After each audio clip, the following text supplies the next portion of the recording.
Game number 27 is the Boston Celtics head to San Antonio to take on the Spurs. I'm your host, Josue Pavone for CLNS Media, alongside one of my colleagues on the Garden Report, Jimmy Toscano. And the last time we worked together was on the Garden Report, of course, Jimmy. And I realized I kicked off the video the same way I just kicked this off by stating, I am your host. I've done 26 of these and it's starting to show, man. I didn't even realize I did that until after I watched it. But anyways, welcome to the show. What's up, Jimmy?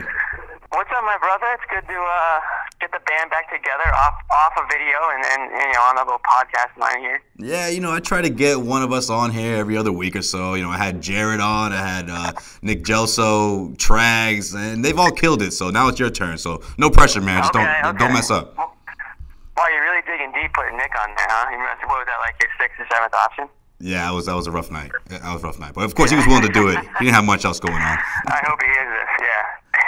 Yeah, that wasn't one of the better ones. But anyways, so the Spurs enter tonight's game 17-8. They're 8-2 of their last 10. They're still playing without Kawhi Leonard, but just like every other Greg Popovich team, they have reinforcements.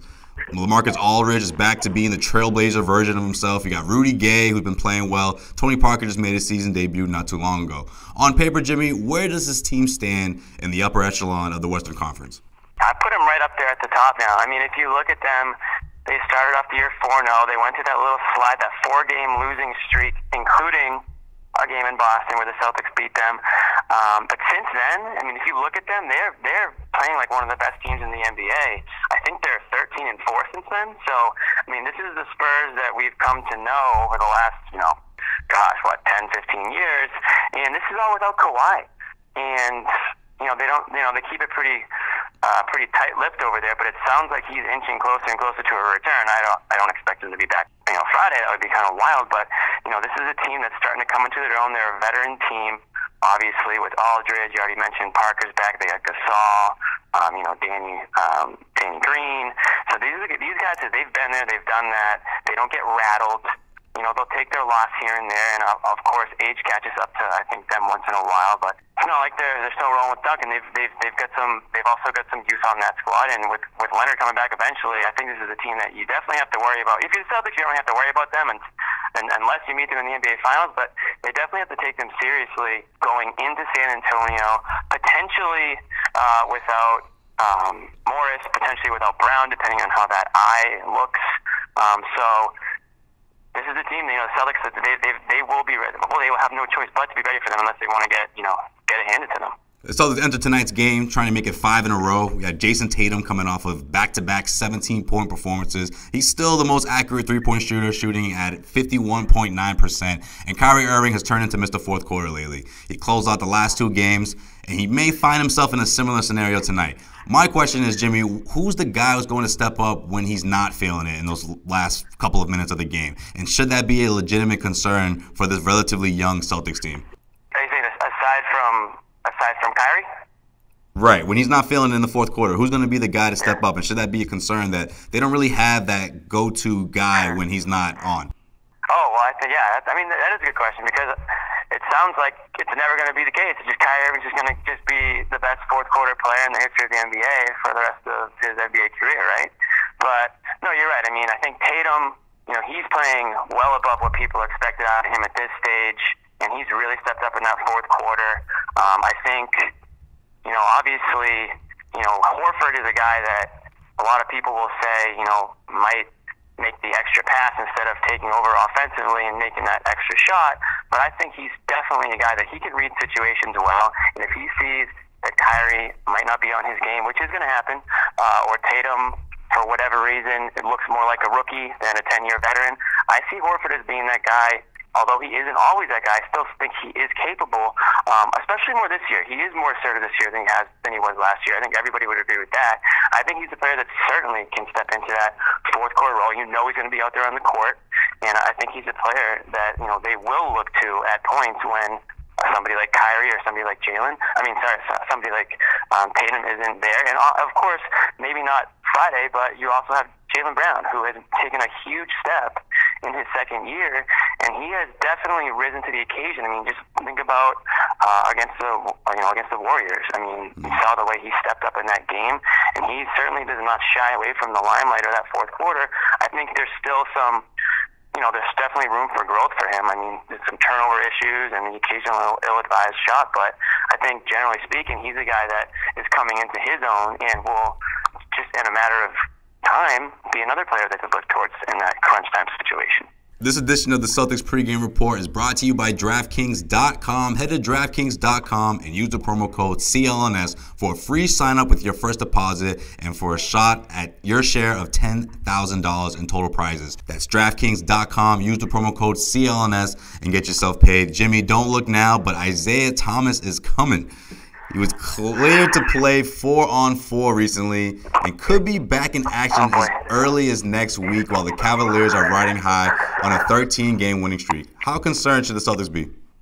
Oh, man, I mean, nobody knows what Isaiah Thomas is capable of more than Brad Stevens and Al Horford and a few of those guys that are still remaining on that squad. Nobody will certainly look past Isaiah. Nobody will look past the Cavs. I mean, it's crazy. I mean, when the Cavs were going through their issues, everyone was, throwing their jabs in and getting their laughs in. But I think in the back of our minds, we all kind of thought they'll figure it out at some point. LeBron's going to be LeBron. Isaiah's going to come back. Kevin Love is still Kevin Love. They're going to figure this thing out. They're going through their, it seems like it always happens with them. They go through these low points throughout the year.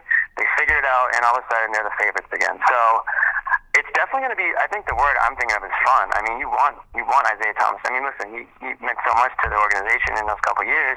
I don't think there's any, true Celtics fan that doesn't want him to succeed. I mean, I'm not saying they want the Cavs to be the Celtics, but I think they want to see him make a full recovery and do his thing and make it competitive and interesting when the Celtics and Cavaliers play each other. And I think it's pretty inevitable. It just feels like they're going to meet in the playoffs. Who knows what round it will be, but I'd be shocked if they don't meet at some point.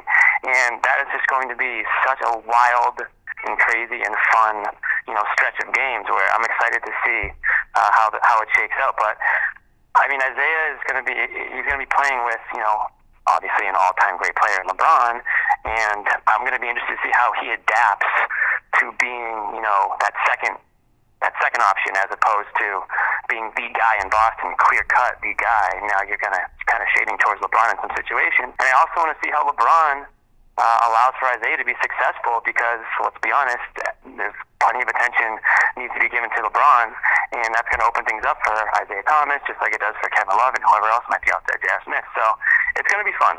All right, prediction time. Who wins tonight? Who wins tonight? I think I'm going to go with the Celtics. I mean, why not? I think they're still one of the hottest teams in the NBA. I think it'll be very close. I think it's the spread. You know what? The Celtics are 2-point underdogs. I think I looked earlier, and they were 2-point underdogs. You would look. And I will say, and this is true, they are the best betting team in the NBA this season. I think they are you would say that. 19-6-1 against the spread. I'm sure there's a couple people listening that have just been betting Celtics. Let's just say their friends and family are going to be getting some good Christmas gifts this year because they are raking in on betting the Celtics this season because they've been proving a lot of people wrong.